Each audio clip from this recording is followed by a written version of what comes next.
Gracias a todos por quedarse en la entrevista. Yo soy Anderson Boscan. Los leo en la caja de comentarios y podemos seguir las redes la conversación en todas las redes.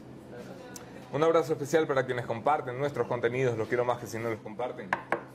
Bienvenido, Pavel Muñoz. ¿Cómo estás? Anderson, gracias. Un saludo para ti, para la producción de este programa y para tu audiencia, evidentemente. Además, con los deseos de Año Nuevo, que sea próspero para todos. Por primera vez en la posta, ¿no? Primera vez, sí. ¿Cómo sí?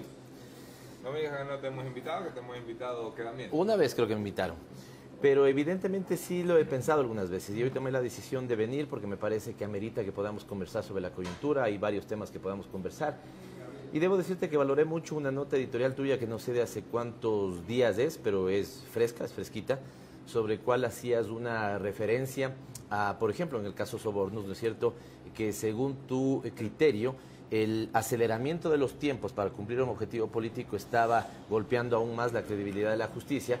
Me pareció sensato escuchar eso de tu parte y creo que eso permite que conversemos de ese y algunos otros temas. Yo ese en particular no lo conozco tanto, podemos evidentemente topar algunos de estos temas. Expertise en la economía, pero sí. Aquí hablamos mucho de política. Diría que el desarrollo incluso más que la economía. Vamos a hablar un poco de los últimos acontecimientos que describía en la introducción a la entrevista asambleísta Muñoz. Empecemos por la salida de tus compañeros. Siguen siendo asambleístas, ¿no? Sí. La salida de tus compañeros hacia México, ¿cómo golpea el bloque? Son cuadros importantes, ¿no? Claro, evidentemente. La señora Rivadeneira. Está además Carlos Viteri y Luis Fernando Molina, que es el alterno de la asambleísta Mónica Alemán. El golpe ya lo sentimos de hace tiempo cuando tomaron la decisión. Y ayer lo que tuvimos es una sensación doble, muchísima tranquilidad porque puedan estar de alguna u otra manera y contentos, alegres nos encontrábamos porque puedan estar, digamos, en mejores condiciones evidentemente en este momento en suelo mexicano, que dicho sea de paso un agradecimiento al gobierno y al Estado mexicano por seguir respetuoso de una tradición del asilo político y esto es lo que está pasando y esto nos alegra, pero evidentemente también nos deja muy tristes, Anderson, porque el hueco que dejan esos tres asambleístas con sus características cada uno de ellos y de ellas es insustituible para nosotros evidentemente. ¿Por qué se van? Porque a mí me chocaba mucho. Yo seguí con mucho entusiasmo y poco entusiasmo en mi audiencia el caso de Paola Pavón, que me parecía una mamarrachada presentada ante la justicia.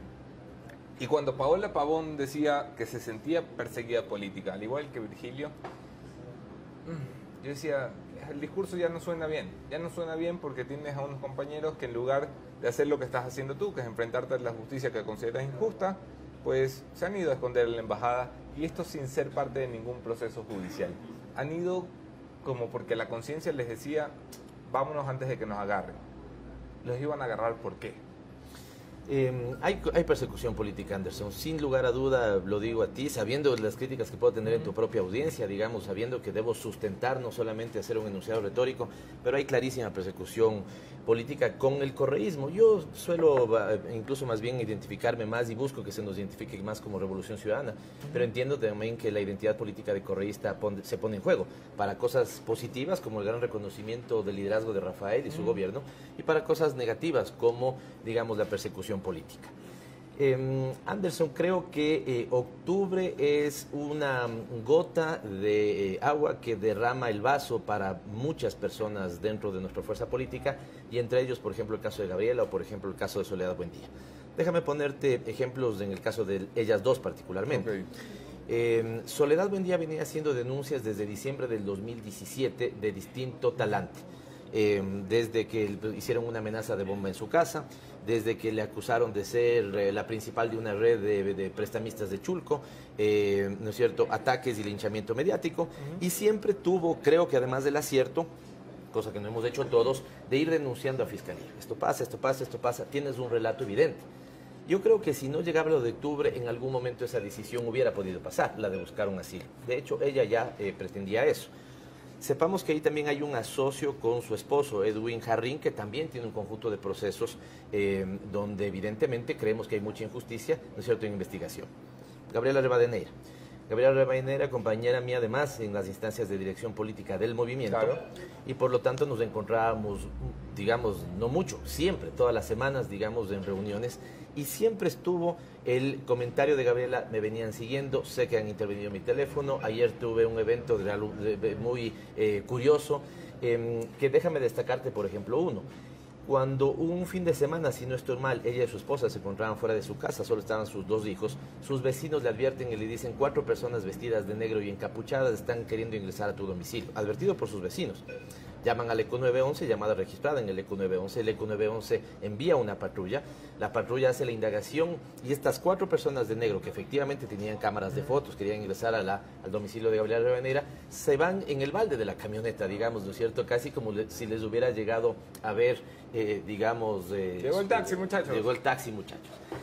Esto fue enviado en un oficio a la ministra María Paula Romo, ministra del Interior. Tengo entendido que ese señalamiento nunca hubo. ¿Qué pasa en octubre, Anderson? En octubre me parece... Antes de que vayamos a eso, Sí. ya te dejo continuar una pequeña digresión, porque a mí me parece deleznable que haya persecución política, que haya seguimientos a políticos, que haya espionaje a políticos, y lo condenaré siempre. Hoy, mañana, lo condené ayer también. Pero te quiero preguntar por el ayer. Esta fue una de las características de la inteligencia bajo el gobierno de Rafael Correa. Muchos sufrimos persecución política por parte de los que estaban activamente en la CNI, y nombres hay, va a ser una lista larga.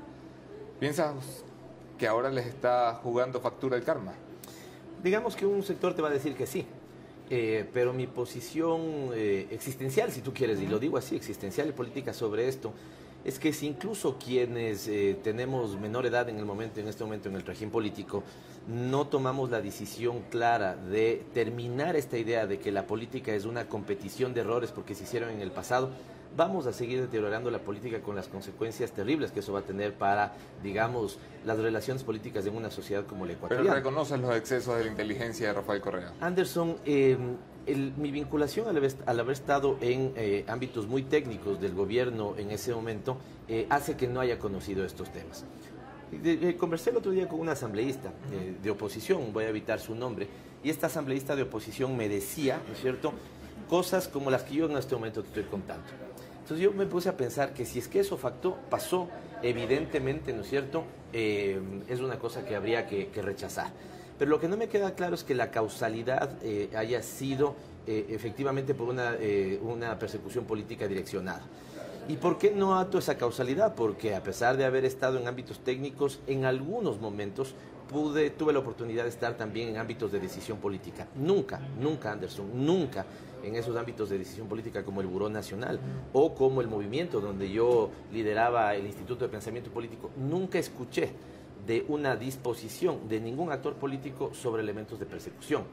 Pero bueno, no nos vamos a enfracar en esto para poder avanzar, pero te cito la rotura de brazo que le hicieron a Charlie Pareja Cordero en Perú, ni siquiera respetando los límites de este país, el espionaje que llevaron a cabo en Panamá para seguir a Galo Lara, que era objetivo político de Rafael Correa dentro del país.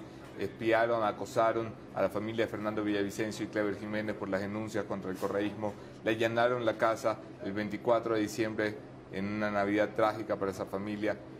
Muchos tuvimos que vivir con patrullas y gente de Senaín siguiéndonos después de publicaciones periodísticas. Evidentemente lo que estamos viviendo es la repetición del correísmo, son los mismos errores. Lo que me describes que ha vivido el asambleísta Rivadeneira, yo te podría decir, la asambleísta Rivadeneira está viviendo el correísmo.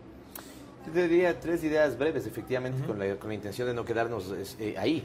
Número 1, que no puedo yo verificar que haya causalidad en el sentido de una orden de persecución política en el gobierno anterior.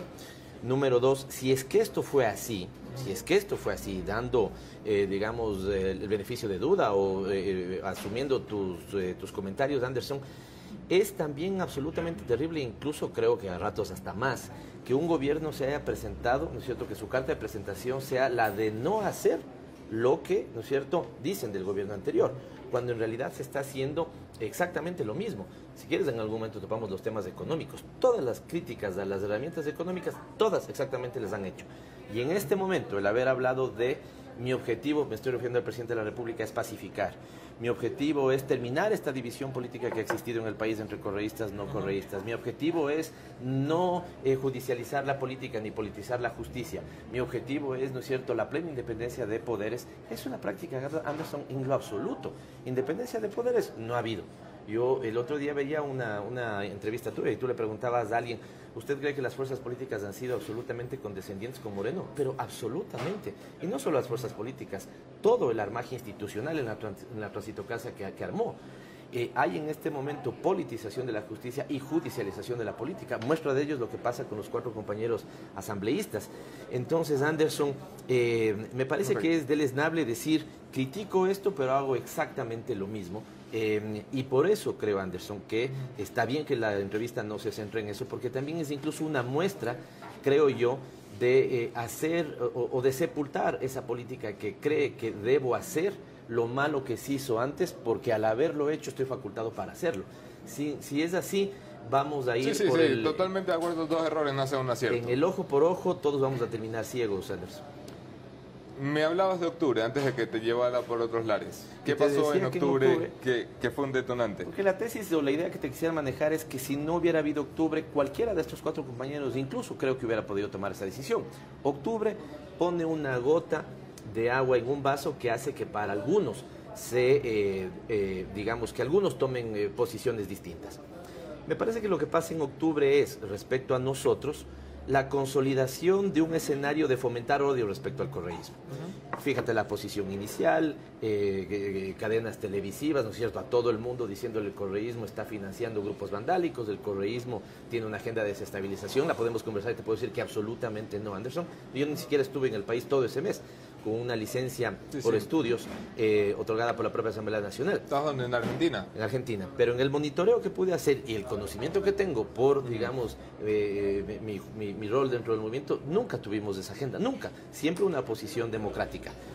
¿Qué termina pasando? Que en esta campaña, donde yo creo que se incentiva el odio hacia el correísmo, todos estuvimos enfrentados a miedo. Debes conocer, Anderson, que en ese momento hubo rumores de que había actos urgentes para todos los asambleístas, de que se planteaba allanamientos a todos nuestros domicilios. Y evidentemente, ¿no es cierto?, lo que sembraste es con esas absolutas fortalezas inhabilitadoras que tiene el miedo, se sembró miedo. Y frente al miedo puedes tener 2 posiciones. Una, por ejemplo, la de Gabriela Rivadeneira, que no solamente cuida su bienestar, sino el de su familia, particularmente de sus 2 hijos pequeños. O, por ejemplo, el de Paola Parvón, donde dice, bueno, yo tomo la decisión de esperar aquí, venga lo que venga. Sus propias condiciones y contextos familiares son distintos. Tal vez eso explica mucho por qué son 2 posiciones distintas, a pesar de que las 2 son grandes lideresas del proceso. Pero te quiero decir que en ese momento del miedo, todos toman una decisión distinta, desde mi punto de vista, todas legítimas, y los compañeros toman esta decisión, ingresar a la embajada y buscar asilo político. ¿Tú nunca te has planteado? Claro. ¿Sí? Pero por supuesto, Anderson, digo, y es exactamente el mismo razonamiento. Fíjate con lo que sale el tema de hoy, que no tengo absolutamente ningún conocimiento, y creo que tu nota introductoria es muy interesante. La denuncia planteada o lo que plantea el gobierno, ¿cierto?, en un hecho donde casualmente el día que se va Gabriela Rivadeneira sucede esto, digamos, termina poniéndose el punto de investigación a una denuncia iniciada meses atrás. Si no se llega a presentar ningún elemento de sustento, Anderson, creo que sería la peor vileza que podemos enfrentar. ¿Por qué? Porque una cosa es que tú y yo, si ambos fuéramos políticos, tuviéramos que enfrentarnos en el debate político-ideológico. Podemos ser adversarios. El problema sería que nos creamos enemigos, porque los adversarios debatimos, pero los enemigos buscan aniquilarse.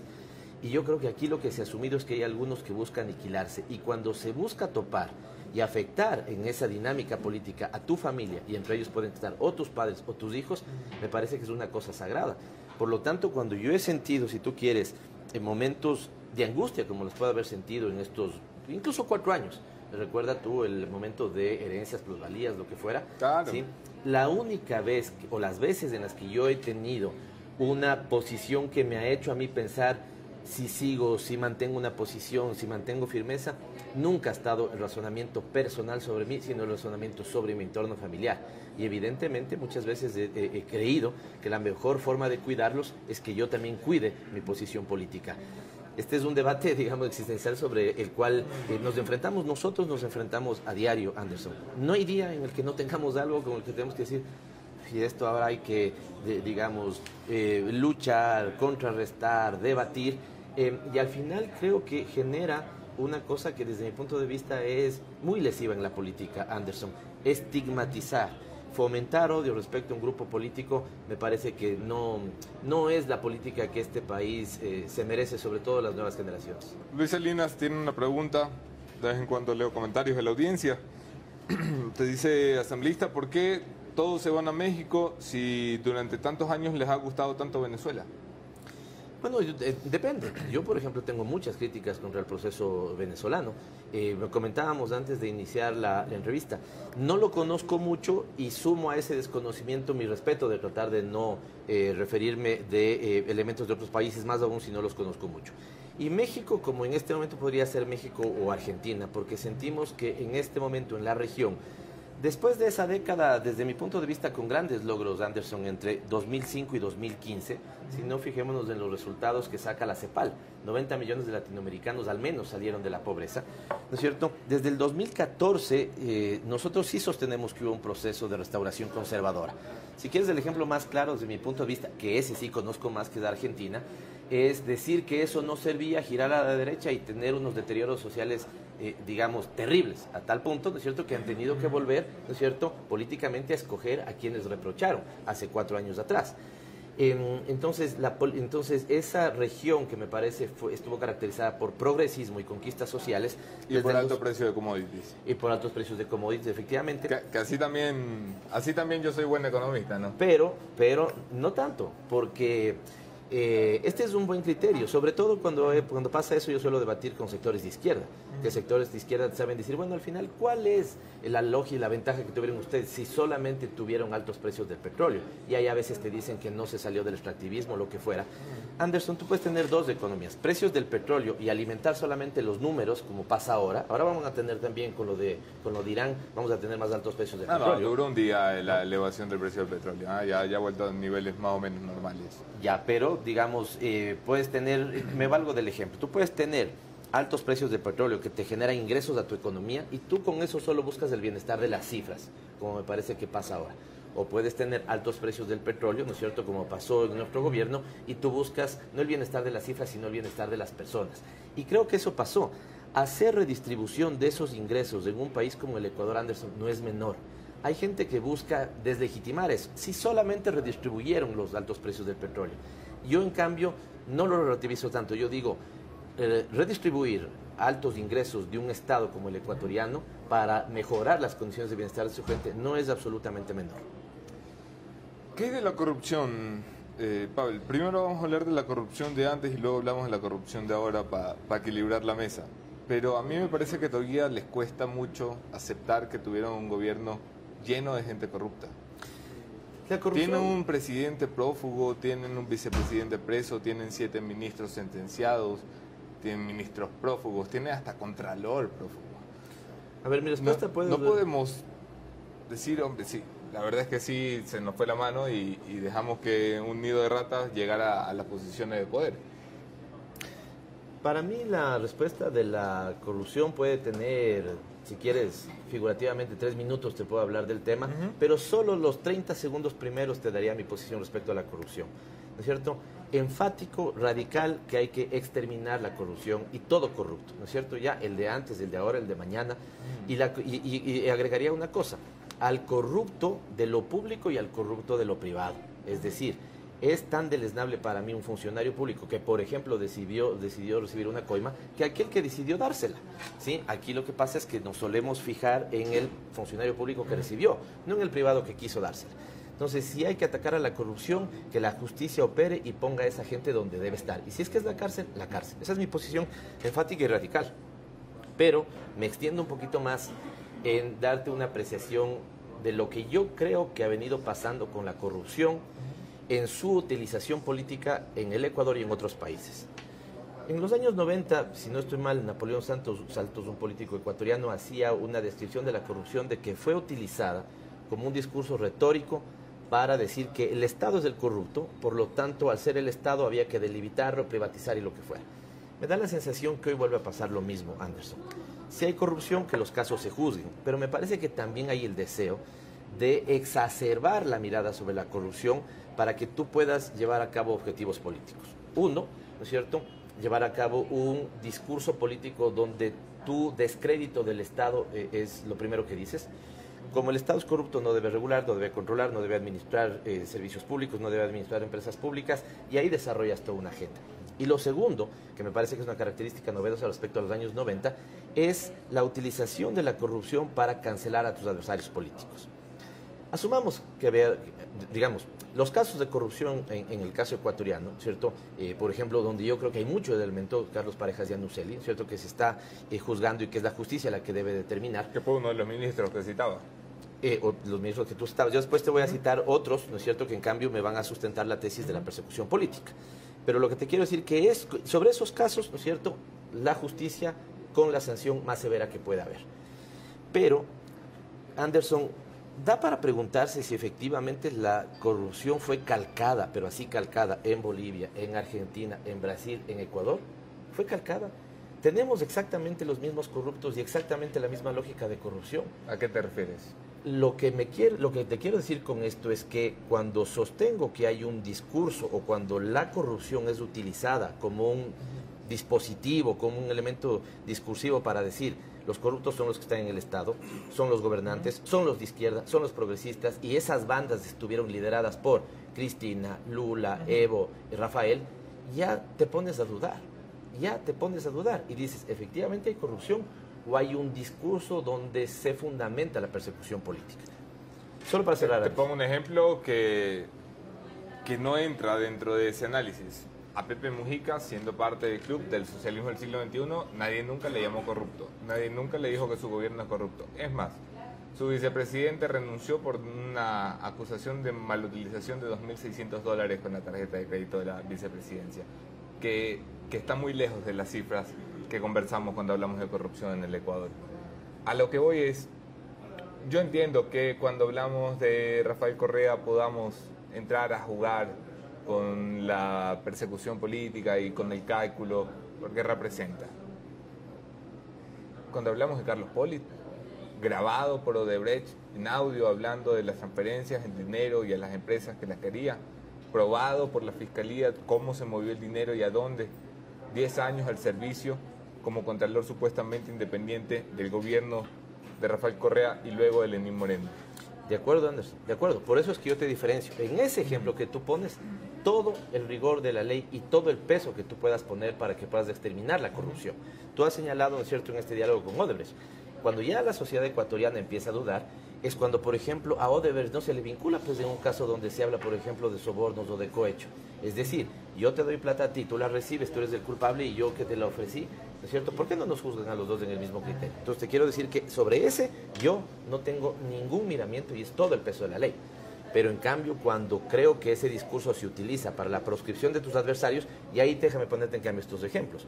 Rafael Correa, 30 indagaciones en fiscalía, ¿no es cierto? Ya se pide incluso una difusión de alerta roja, difusión roja del Interpol. El Interpol no lo acepta, ¿no es cierto? Ya Ricardo Patiño, acusado por instigación, nuevamente buscan al Interpol no acepta. No solo eso, México le da condición de refugiado por temas políticos. El caso de Sofía Espín, por ejemplo, ¿no es cierto?, que perdió su curul. Después la propia Fiscalía dice, hago un dictamen abstentivo. Sí, Paola Pavón, Cristian Hernández, ¿no es cierto?, Cristian González, Virgilio Hernández, donde la propia CIDH se pronuncia con medidas cautelares. Hoy sobre Jorge Glass envían medidas cautelares. O el caso de nuestros 4 compañeros. ¿Qué está pasando ahí, Anderson? Que tú ves que o la Interpol no acepta la difusión roja, o CIDH se pronuncia, o un Estado distinto te da medidas o de refugio o de asilo. Pregunta Anderson, ¿algo no está funcionando bien? Y yo creo que efectivamente algo no está funcionando bien, ¿sí? Y ahí me conecto mucho, por eso te digo, respeto mucho la nota editorial que tú hiciste hace pocos días, porque si lo que se nos ha ofrecido es la institucionalización del Ecuador y lo que se está haciendo es la desinstitucionalización de todo, incluida la justicia, ¿no es cierto? Ya el resultado es nefasto. Y yo te digo, nefasto para ese discurso, nefasto para esas fuerzas políticas, y para nosotros creo que con el tiempo será reivindicativo. ¿Qué pasa en 2021, Pavel? ¿Qué pasa con ustedes? Porque no solo enfrentan un desgaste importante, no solo que ahora no llegan como llegaron en 2006 sin pasado por el que responder. Ahora cuando tú me hablas de persecución política yo te digo, ¿y qué pasa con esto? Y cuando tú me hablas de corrupción yo te digo, ¿y qué tal ese ministro de Correa? Y cuando tú me hablas de... Es decir, por cada uno de los temas que le puedas criticar al gobierno actual, va a haber algo que responder del gobierno de Rafael Correa. Eso complica mucho el discurso político para ustedes. Además de eso, están con sus principales cuadros o prófugos o presos. Tienen por fuera a Ricardo Patiño, que era muy hábil para la organización del partido político en territorio. Tienen por fuera a Edwin Jarrín, que también se encargaba de aquello. Tienen por fuera a líderes que ya tenían conocimiento de cómo se levanta un partido desde las bases territoriales. ¿Qué les queda para el 2021? Ni siquiera tienen cómo contar con Rafael Correa en el país porque no se atreve a venir, porque le tiene miedo a que le metan la mano y lo lleven ante la justicia. Efectivamente, ahí voy a coincidir en el sentido que todos nuestros líderes están, digamos, bajo procesos de persecución política. Todos estamos bajo procesos de persecución política. En la bancada, por decirte algo, todos, ¿no es cierto?, enfrentamos de una u otra forma también esta lógica donde sentimos asedio y persecución política. Pero eso no quita, Anderson, de que, te lo voy a decir así directo y después lo vamos desmenuzando si quieres. Eso no quita de que nosotros no vayamos a ser una fuerza que pelee con mucha incidencia el 2021 y yo te podría asegurar en este momento, apostándote un siguiente café, ¿no es cierto?, de que vamos a estar en la segunda vuelta del 2021. Sin duda alguna vamos a estar. Quedamos la apuesta, ¿no? Quedamos la apuesta. Quedamos la apuesta. Bueno, y que me le traiga otro cafecito al asambleísta, que si igual pueden, ya se acabó el gracias, suyo. ¿Y por qué, Anderson? Porque cuando tú incluso señalas esos elementos, a mí me parece que el ejemplo más cercano que tenemos para poder hacer una suerte de comparación es el propio de Argentina. Ok. ¿Cierto? ¿Ya? Cristina es... Que es muy distinto. A ver, Cristina no salió corriendo. Pero, se quedó. Pero también es una condición absolutamente distinta porque era senadora. Peleó, ¿no? Sí, ¿no es cierto? Por senadora. Y te digo, yo creo que Rafael estaría aquí claramente. A Rafael me parece que, esto habrá gente que no lo cree, pero yo creo que a Rafael efectivamente le hacen, fíjate cómo lo estoy diciendo, cambiar de decisión por cómo el gobierno estructura el escenario político. ¿Qué te quiero decir con eso? Yo no tengo duda alguna de que Rafael tenía la clara intención de salir de la política y dedicarse a su familia, ¿no es cierto?, fuera del país. No tengo ninguna duda de eso. Nunca me lo ha dicho así de manera que yo te pueda decir porque me lo dijo, porque lo sentí. Porque sentí que en los últimos meses, porque sentí que las últimas decisiones, porque sentí que las últimas conversaciones develaban a un presidente que quería ser expresidente, ¿ya? ¿Qué es lo que pasa después? Y por eso te digo también, lo que pasa es que yo creo que con poca autocrítica el gobierno y los opositores al correísmo, ¿no es cierto?, se analizan.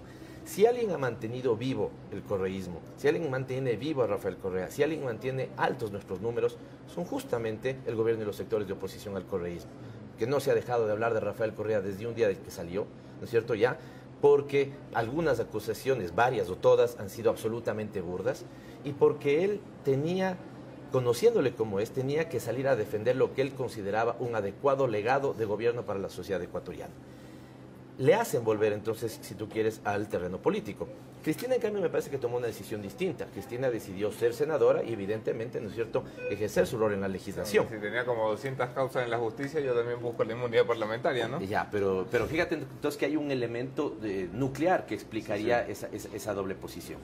Pero salido de esa parte que explicaría condiciones distintas de Correa y de Cristina, en cambio, en el contexto político-social creo que pasa cosas muy parecidas.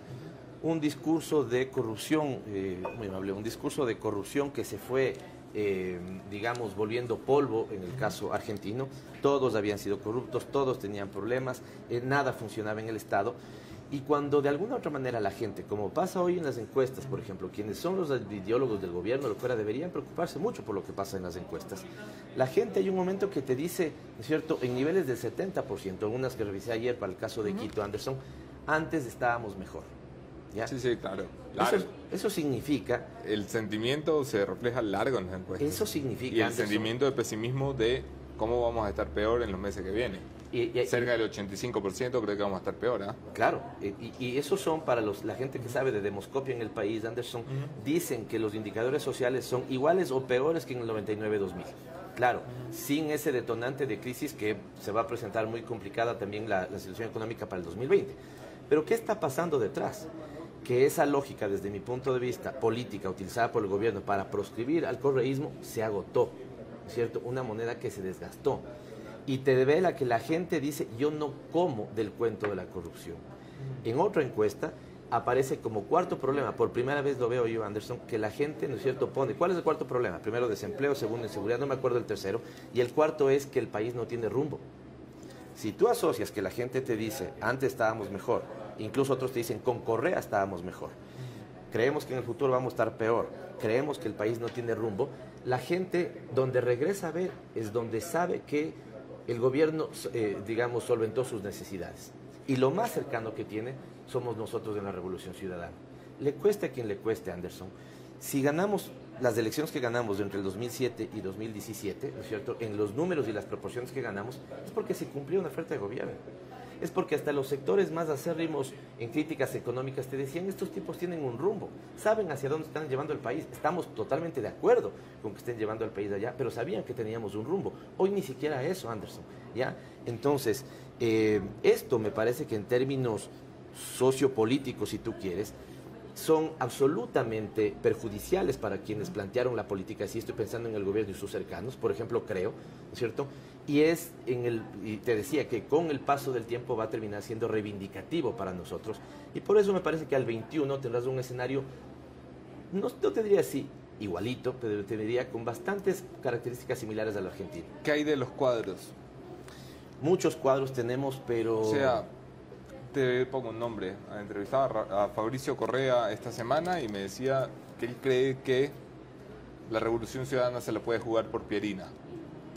Mira, hay muchos nombres. Yo, si me picas más, me voy a ir a los nombres. No quisiera eso, pero te diría que nosotros, el convencimiento que tenemos es que a los nombres vamos a llegar solamente en tercer lugar, cuando hayan sucedido dos cosas previas. Número uno, que recompongamos un programa para ofrecerle a la gente. La gente se quedó sin horizonte de sentido y nosotros sí tenemos un horizonte de sentido que es recuperar y seguir transformando la patria. ¿Cómo?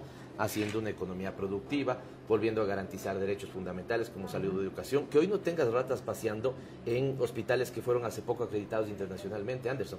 Yo creo que esa foto, ese video, no sé si lo viste. Sí, es el video que mejor grafica lo que ha pasado con los servicios públicos ecuatorianos.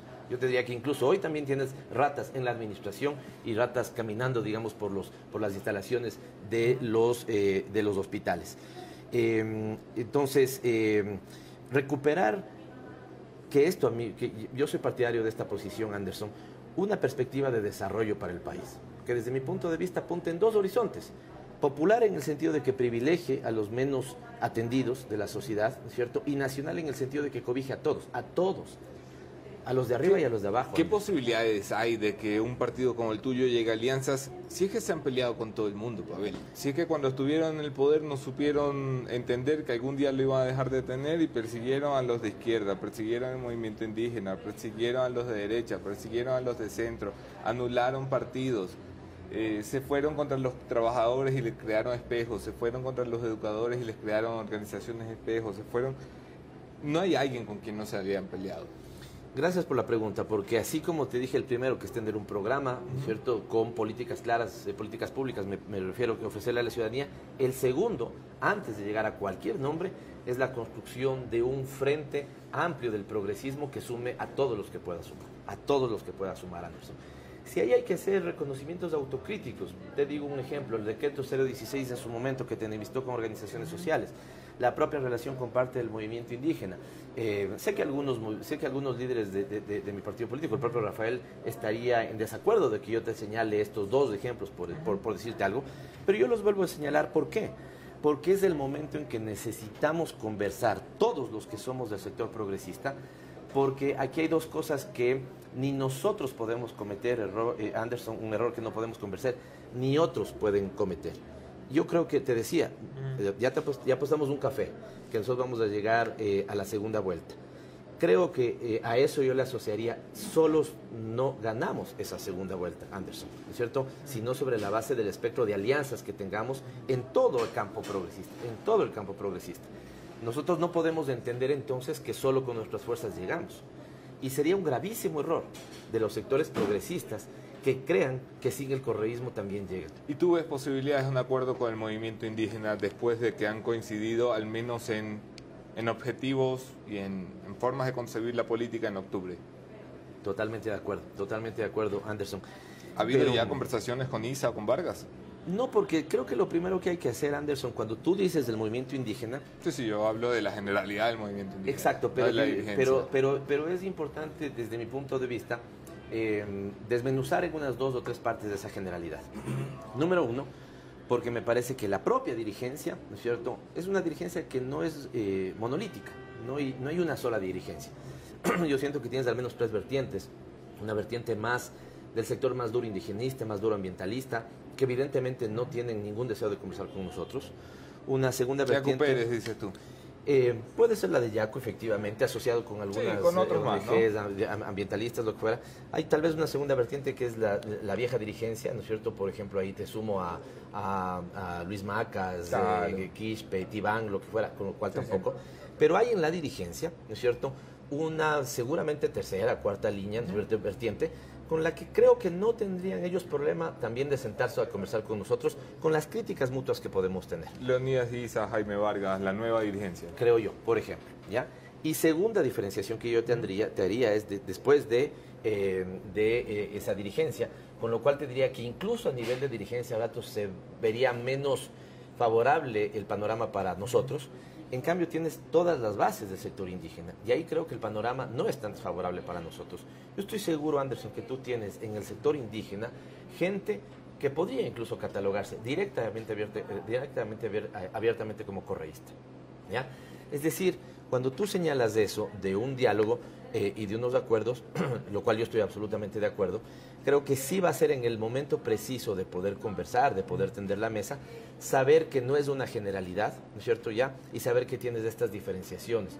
Una dirigencia que tal vez se muestra más esquiva, pero unas bases que están absolutamente claras en reconocer que en la época de la Revolución Ciudadana tuvieron mejor y más satisfechas sus necesidades básicas. Ok.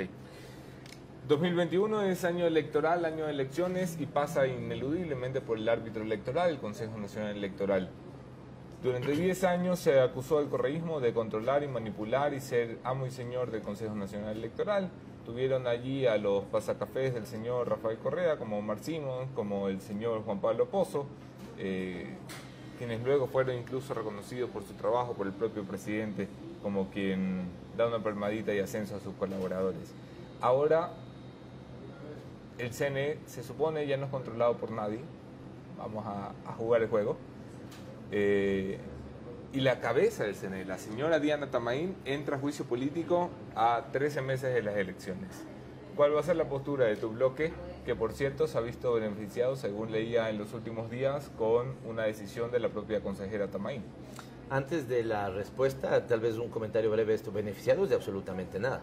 Yo creo que lo que hace el Consejo Nacional Electoral ahí es solamente cumplir la ley. Y es lo que pero tiene que hacer. Lindos tiempos para cumplir la ley, ¿no? Que tiempos, no juguemos a ser ingenuos. Pero los anteriores que decidieron no cumplir la ley. Sí, pero vamos, a ver, entremos a eso, porque es importante. La señora Tamaín, el Consejo Nacional Electoral, ha ratificado una decisión en la que participa la señora Tamaín, que juega en favor de reconocer los derechos políticos de la Revolución Ciudadana. Pero el momento en que lo hace es en medio de un juicio político, en el que se calcula desde fuera, los que solamente podemos medio escuchar qué pasa en la Asamblea, que los votos claves para destituir a Tamaín son los de tu bancada. ¿No crees que tenemos que asociar y que 1 más 1 es 2? Porque es posible que se genere el asocio. Yo creo que ahí los miembros del Consejo Nacional Electoral cumplieron un error de timing. Porque los miembros del Consejo Nacional Electoral, desde mi punto de vista, tuvieron que haber tomado esa decisión mucho antes, incluso, de que el tema de Diana Tamaín se pusiera en agenda. ¿Por qué decidieron no tomarlo? ¿No es cierto? Ya eso será una responsabilidad de ellos. Pero, ¿no es cierto?, me parece que ahí ellos cometen un error de cálculo. Yo le cambiaría un poco el sentido de la pregunta si yo estuviera con los miembros del Consejo. Les diría, ¿por qué dilataron una decisión sobre la cual sabían que no tenían ninguna base legal para incidentar la personería jurídica de Fuerza Compromiso Social? Te digo porque, Anderson, sin que conozca a gran detalle el tema. Porque hasta donde entiendo se hace una auditoría sobre el Consejo Nacional Electoral y su sistema informático, no sobre las organizaciones políticas. se ve las fallas que ha tenido ese sistema y por lo tanto si ese sistema tuvo fallas, significa que dejó de advertir de, por ejemplo, firmas validadas, lo que fuera, al Partido Social Cristiano, a Creo, Alianza País o a Fuerza Compromiso Social. Es decir, las fallas en eso pudieron haber generado y generaron problemas a todas las fuerzas políticas. Y tercero, cuando le dice, entiendo yo la Contraloría, aplique la ley, ellos van a la ley, ¿no es cierto? Y dicen, no tengo ninguna normativa en la ley que me permita a estos señores quitar el partido. Pero déjame reformular la pregunta entonces, para que no me torees. ¿Cómo se paran ustedes delante del juicio político? ¿Crees que se están presentando elementos para tumbar a Tamaín? No te iba a torear la respuesta, te la voy a dar creo que en 3 ideas muy claras, pero te decía que no nos ha hecho ningún favor en lo absoluto, sino que han cumplido nada más que la ley. Tal vez 3 ideas muy breves del juicio político a Tamaín. La primera, tomaremos la posición definitiva después de que ella pase por su comparecencia en la mesa. Y la muestra más clara de ello es que incluso para que vaya a la mesa nuestro voto fue afirmativo, que vaya y explique en la mesa. Así estamos procediendo en todos los juicios políticos, Anderson. Es decir, no podemos, si tú quieres, incluso prevaricar y anticipar un criterio sin que sepamos sus argumentos de descargo. Entonces la escucharemos. Segundo, es que... Pero de momento, con lo que hay sobre la mesa, ¿te parece que el juicio está por lo menos bien planteado? El segundo y el tercero ya eran apreciaciones mías que iban en ese sentido. Cuando tú dices, a ver, juguemos el juego, yo también te digo, juguemos el juego. Y me hago esta pregunta. La señora Tamaín, ¿no es cierto?, la presidenta Tamaín, no viene del sacrosanto Consejo de Participación Ciudadana Transitorio, no planteaba a la sociedad hace unos meses nada más que lo que venía de ese consejo, y ella fue parte del transitorio, del CNE transitorio, que venía del Consejo de Participación Transitorio. ¿No eran más o menos ángeles los que venían tocados por ese consejo, Anderson? Antes les gustaba, ahora no les gusta. ¿Qué pasó? Yo sí quisiera saber qué pasó. Si con bombos y platillos, digamos, festejaron su designación, yo digo, ¿ahora qué está pasando? Bueno, que la señora también se le acusa de lo mismo que se acusó toda la vida a Alexis Mera, ¿no? De ser tan correísta como socialcristiano. Y esto me lleva al tercer andarivel, que te digo, ahí te doy mi apreciación política. Yo creo que este juicio político es político al cuadrado, ¿ya? Porque me parece que habría que ser muy ingenuo para no darse cuenta de que ahí el único apetito que está detrás, o al menos el apetito más visible, es el apetito de Creo y Alianza País de hacerse del Consejo Nacional Electoral, particularmente de Creo, ¿sí? Y te diría ahí, Anderson, ¿por qué incluso si el juicio, nosotros somos jueces políticos, no juzgamos, digamos, idoneidad, o sea, sí cumplimiento de funciones o no, pero no si alguien es honesto, no es honesto, lo que fuera, eso se encarga de la justicia. Pero ¿por qué, digamos, prestarnos para un objetivo político de una fuerza, por ejemplo, como Creo, que desde mi punto de vista está entendiendo tan mal la política, ¿ya? Los serranos tenemos esta fea forma de hablar, pero nosotros ya nos hemos acostumbrado de darle haciendo. Creo le da haciendo las tareas al gobierno, ¿no? Yo creo que, digamos, los coordinadores de bancada de Creo realmente parecen coordinadores de bancada oficialista o voceros del gobierno. Así lo dice Roberto Gómez, ¿no? Cosa que yo he conversado con él. Creo que yo le he dicho eso, ¿no? Con nombres y apellidos, que me los evito aquí, Anderson, pero hay clarísima intencionalidad política, me parece que utilicemos estos términos, bajarse a la señora Tamaín para tomarse el consejo. Te apuesto que si no tiene éxito lo de Diana Tamaín, incluso intentarán por algún otro consejero, porque no les interesa si a Tamaín cumplió o no sus funciones, les interesa tomarse el Consejo Nacional Electoral. Yo creo que también es un consejo que no genera garantías para nadie, no las genera para Creo y seguramente no las va a generar para ustedes, salvo que me digas lo contrario. Este es un consejo que en elecciones seccionales tuvo al país 70 días esperando los resultados de los ríos. ¿Tú sabes lo que pasaría en una elección general con la séptima provincia del país sin dar resultados? La provincia que volteó los resultados en las últimas elecciones, porque no te olvides que allí es que gana la presidencia Lenín Moreno. Esto es para incendiar un país. En eso coincido 100% contigo, 100% contigo. Y te vas a dar cuenta que cuando terminan los resultados electorales nosotros fuimos y somos súper críticos de cómo se dio ese proceso. No solo los ríos, Esmeraldas. Y fíjate lo que pasaba en Manabí. En Manabí quisieron robarse la elección, Anderson. Claramente quisieron robarse la elección. ¿Sí? En Pichincha ya empezaron a hablar también de fraude. Pero no añoras los tiempos de Juan Pablo Pozo. Añoro tiempos donde me parece que se sentía más solidez institucional, Anderson. Y esto te digo porque yo realmente lo primero que yo trabajé en el gobierno anterior fue el tema de reforma institucional. Y claro, no vas a coincidir conmigo y mucha audiencia tuya no va a coincidir conmigo. pero sí me parece que en varios ejemplos, ¿no es cierto?, antes tenías un mejor desempeño institucional. Te pongo un ejemplo, mejor relación entre el propio Ejecutivo y Legislativo para que no tengas que pasar las vergüenzas de ese veto a la ley económica de diciembre, ¿no es cierto?, ya, las vergüenzas de lo que quieren ahora con el veto del Código de la Democracia, ¿sí? Yo no sé si tú mismo decías en alguna entrevista, no he visto mucho tu programa, pero sí entrevistas claves, y en algún momento decías, por ejemplo, si alguien le planteabas, si no hay decepción en la propia ciudadanía y los actores políticos de los resultados, por ejemplo, del famoso 7 veces sí, de la consulta popular. Es un desastre, Anderson, es un desastre. A la gente le tomaron el pelo. Y a la gente le han dicho que están reinstitucionalizando en el país, cuando creo que está sucediendo todo lo contrario. Ahí tienes un consejo de la judicatura transitorio que todavía no se ha permitido que pase un juicio político. Ahí tienes las críticas que está acumulando el CNE, las críticas que acumuló en el proceso electoral. Como nuevamente voy a este ejemplo, los que venían tocados por ese sacrosanto consejo transitorio fueron tan mediocres en las elecciones seccionales de este año. Entonces, Anderson, creo que le engañaron mucho a la ciudadanía ecuatoriana.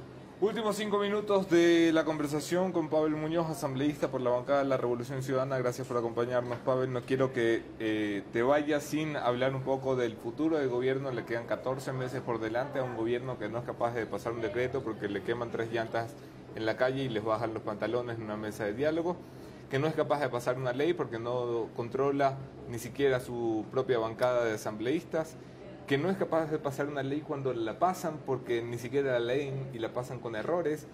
Es vergonzoso. Súmale, por favor, que no, por segundo año consecutivo no es capaz de aprobar su presupuesto general. ¿Se puede gobernar 14 meses más así? Yo creo que van a gobernar 14 veces más así porque siento que hay un pacto de élites pocas veces visto en el país, Anderson. Si uno pudiera ver la línea de tendencia de la popularidad y la credibilidad en la palabra del presidente Moreno, es así, ¿ya?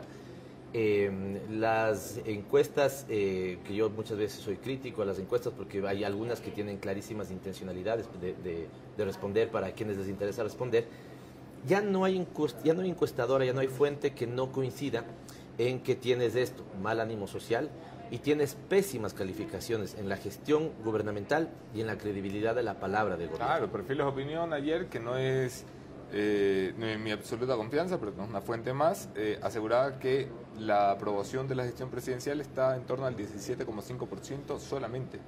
Y eso te está diciendo que entonces casi 9 de cada 10 ecuatorianos no creen en el presidente, casi 9 de cada 10 ecuatorianos califican mal su gestión y claramente 9 de 10 creen que el país va por mal camino, ¿sí? Pero mi hipótesis, Anderson, es que podrán ser 10 de 10, que mientras este pacto de élites sostenga este gobierno cumpliendo unos objetivos económicos en los que incluso ha fracasado y se ha mostrado absolutamente ineficiente de cumplirlos, pero, ¿no es cierto?, siguiendo la receta de proscribir al correísmo y para que Rafael Correa no esté en la papeleta, van a quererlo seguir apuntalando. Bueno, plantean ustedes un revocatorio, no son oposición. Bueno, ya queda poco tiempo y planteamos el revocatorio, Anderson. Sí, pero no lo llevaron a cabo, ¿no? ¿Por qué? Porque el Consejo Nacional Electoral, que tú dices que puede ser correísta, puede ser social cristiano, se portó absolutamente gobiernista y no nos dio los formularios, no validó el pedido de Ciudadanos, ¿no es cierto?, para que planteemos los formularios. ¿Por qué no nos dejaron recoger firmas para ese proceso de revocatoria, Anderson? ¿Ya?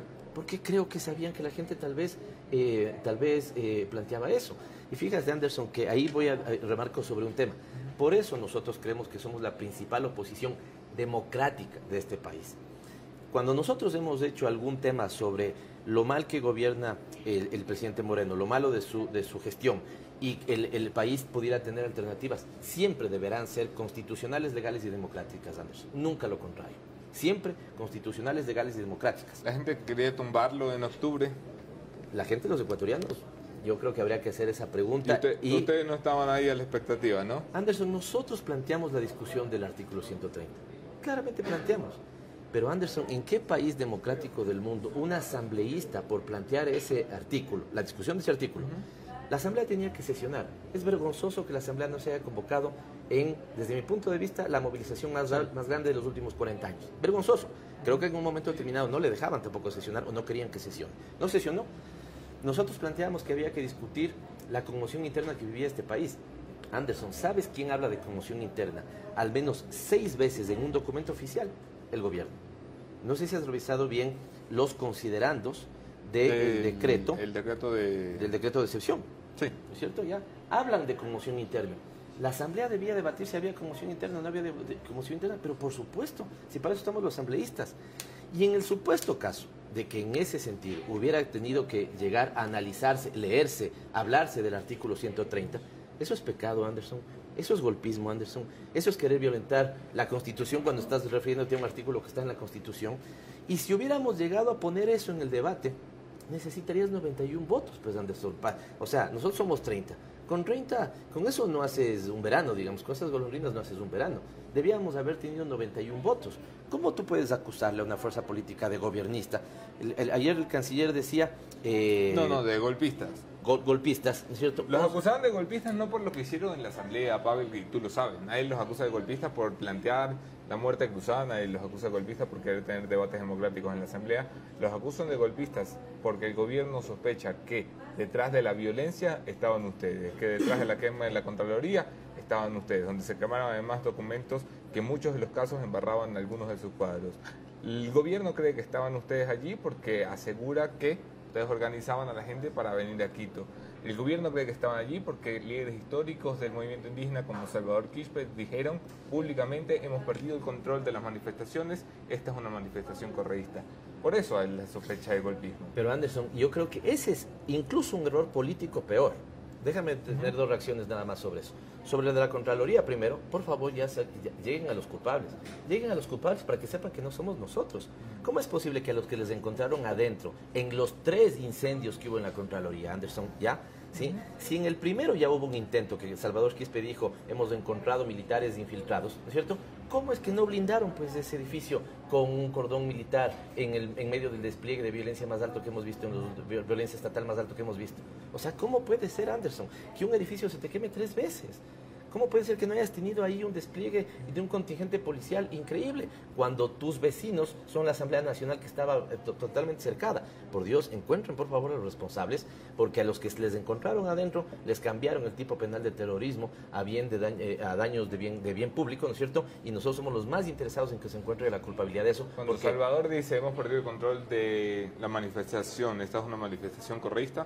Porque te decía que en la Contraloría claramente no somos. Y lo segundo, Anderson, creo que es un error político aún más grande. En sociología hay un principio, Anderson, que es el principio de reconocimiento, ¿ya? Yo no puedo estar contigo, pero reconozco que tienes un criterio. Cuando el gobierno hace ese discurso, ¿ya? Sí. Desconoce indígenas, desconoce transportistas, desconoce estudiantes universitarios y secundarios, desconoce gente indignada, desconoce funcionarios públicos votados, desconoce desempleados, desconoce sectores populares movilizados, ¿no es cierto? Ya decir que estos 4, 5, 7 segmentos de la sociedad que están expresando su rechazo respecto a una medida que el correísmo no se inventó, Anderson, o nosotros le planteamos en un momento al presidente, el presidente planteó un decreto para eliminar el subsidio de los combustibles. Esa es la decisión que tomaron, cuando al día anterior todo el mundo hablaba de la discusión del IVA, ¿no es cierto? Lanzan una gasolina, Anderson, tú lo has dicho, un gobierno que tiene 17% de credibilidad. Solo un loco podía, creo yo, ocurrírsele de que en ese escenario podían sostener una medida de golpe tan grave.